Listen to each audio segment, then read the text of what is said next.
Well, Game 3 between PWHL Toronto and Minnesota was a different story. Once the series moved to Minnesota with Toronto up 2-0, you knew that Minnesota would come out fighting for their lives, and that's indeed what they did. They had played the first 142 minutes and 12 seconds of the series without scoring a goal after Kristen Campbell posted those 2 shutouts in Game 1 and 2. But at 2 minutes into the second period, Maggie Flaherty became the first Minnesota player to score a playoff goal and give Minnesota their first ever playoff lead.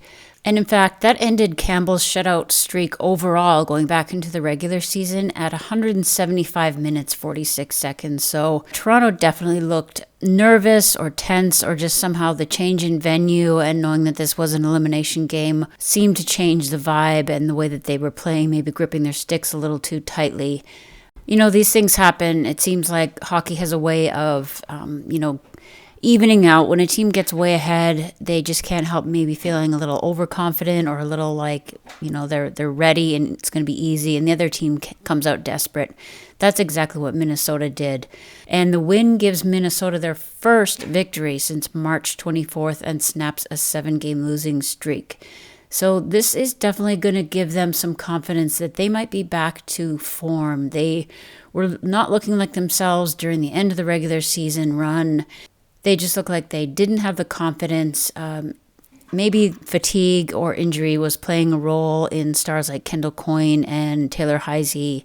Grace Zumwinkle had a really big game, and she is part of the storyline here as she collided with Natalie Spooner during a power play for Minnesota. Spooner was killing the penalty and skating back into her zone, and this was with 8 minutes 30 seconds remaining in the third period. This is where the collision happened, and it looked like Zumwinkle just caught her as she was, falling a little bit and away from the boards, which is worse than being up against the boards.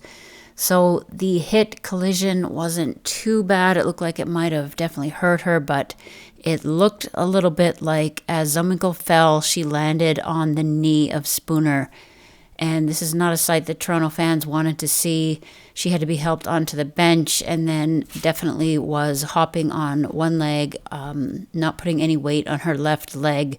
So for this to happen, for them to lose their leading scorer, best forward overall, would just be a huge blow.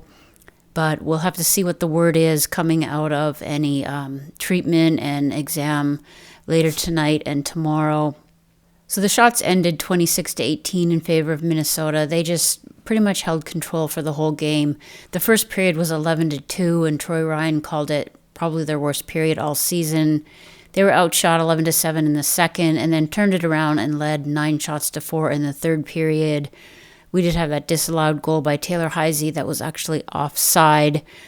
And good for Maddie Rooney to get the shutout. She played well in their last game right up until that last second goal. She had also recorded a shutout in the first regular season home game for the team on January 6th. And so she has 3 shutouts between the regular season and playoffs. And that's second in the league behind Toronto's Kristen Campbell, of course, who has 5. So that's the story for tonight's game, and I'm going to be posting the post-game press conferences from both teams to hear what the players and coaches had to say.